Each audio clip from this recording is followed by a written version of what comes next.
Je vais vous dire, Gertrude, quel est l'événement le plus important du siècle. C'est la totale laïcisation du christianisme. Nous ne croyons plus au mal ni à la rédemption. Nous croyons à la culpabilité et au conformisme. Et la différence est abyssale. On assure que Costia Ier est un grand pape. Oui, comme Alexandre Borgia. Seulement, c'est un Borgia du conformisme. Nous désignons par plasticité la faculté que présente l'organisme et l'esprit humain de répondre docilement à tel stimuli extérieur, de s'ajuster à telle situation créée artificiellement en laboratoire. En somme, la plasticité est une méthode clinique de rééducation et d'adaptation, en même temps qu'un processus d'investigation psychosomatique. Il ne s'agit pas seulement de conditionnement, comprenez-vous, mais d'une véritable refonte de l'être dans sa totalité vivante.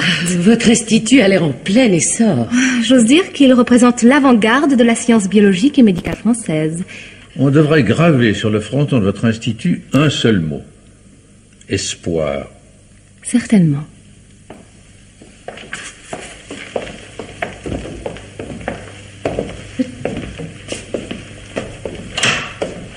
Tenez, voilà notre dernier opéré.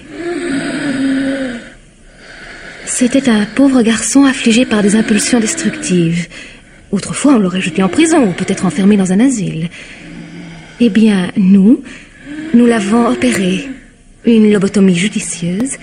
Et demain, il se réveillera un autre homme, un homme honnête. Enthousiasmant. Et n'avez-vous jamais de mécompte? Un cas sur 10 ne répond pas à notre attente.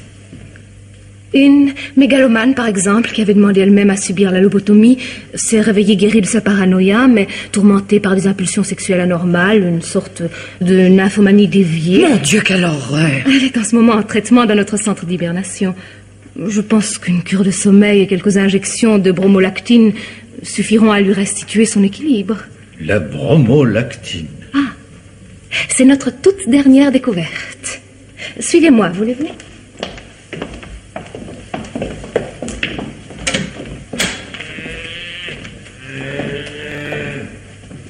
C'est notre laboratoire d'expérimentation sur les animaux. Ah, vous faites les essais de bromolactine sur des veaux? C'est le véritable triomphe de notre institut.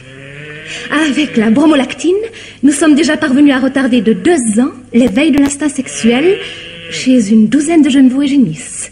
Et à pratiquement annihiler toute impulsion sexuelle chez un taureau de 8 ans. Oh, c'est extraordinaire. Seulement, je vois mal l'application pratique de cette expérience. Voyons, cher monsieur, c'est la maîtrise d'une force de la nature qui, jusqu'ici, échappait à tout contrôle. Songez aux troubles innombrables de la puberté, à tous les déboires qui résultent d'une sexualité soit précoce, soit excessive, soit déviée. Oui, j'ai entendu, mais enfin, l'instinct de reproduction demeure quand même le plus puissant moteur du comportement humain. Justement.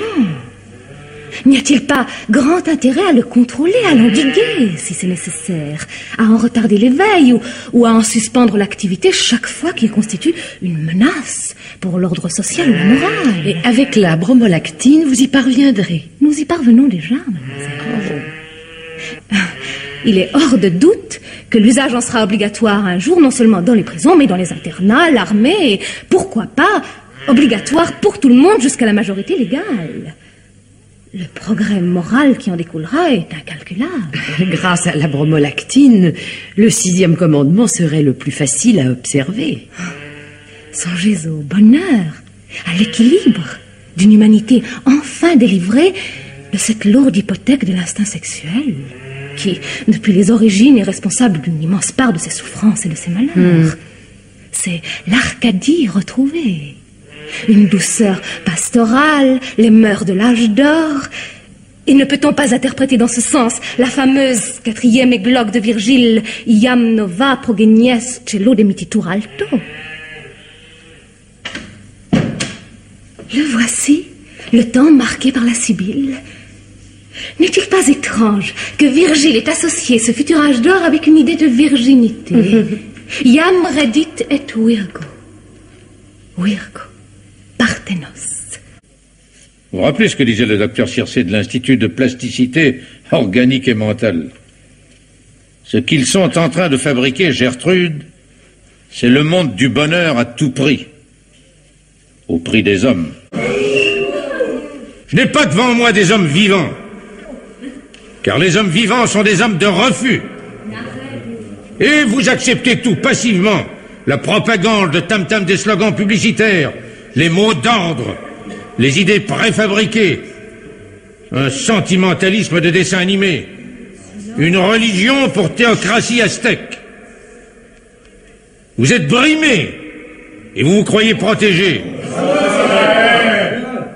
Vous êtes des faisceaux de réflexes conditionnés et vous vous croyez libres.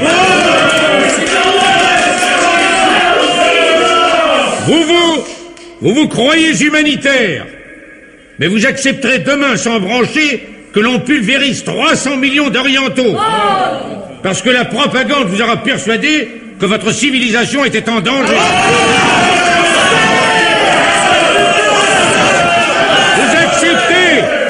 Vous acceptez déjà que la science modifie les structures de votre cerveau, sous prétexte de vous rendre meilleur, de vous intégrer plus étroitement à la collectivité.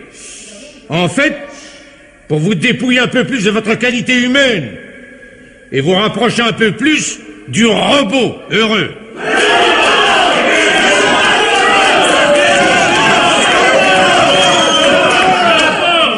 Les temps sont venus. Les temps de la mort de l'homme. Un jour, je vous le prédis, votre âge d'or créera des camps de concentration pour les non-conformes. Un jour, vous jetterez les non-conformes dans des camps d'expiation et de destruction. Partout où brillera une étincelle d'humanité véritable, vos polices se précipiteront pour l'éteindre. Car l'humanité véritable, c'est le mal, la souffrance et le désordre. Il n'y a plus de religion. Il n'y a plus de morale. Il n'y a que des lois et un conformisme. Il n'y a plus d'hommes libres. Il n'y a que des robots. Bravo! Bravo, monsieur Laurent! La servilité Kostia Ier est un pape de paille. Et son exubérance Bab Kalagam est le bouffon numéro 1 de l'optimisme occidental.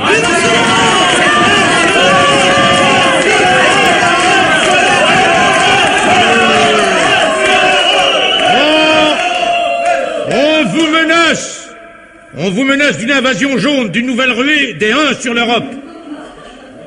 Eh bien, je me demande si ce ne serait pas le bien suprême qu'un voile de sang et de malheur recouvre l'Europe, et que dans ce malheur et dans ce sang, vous retrouviez enfin le sens de la véritable vocation humaine.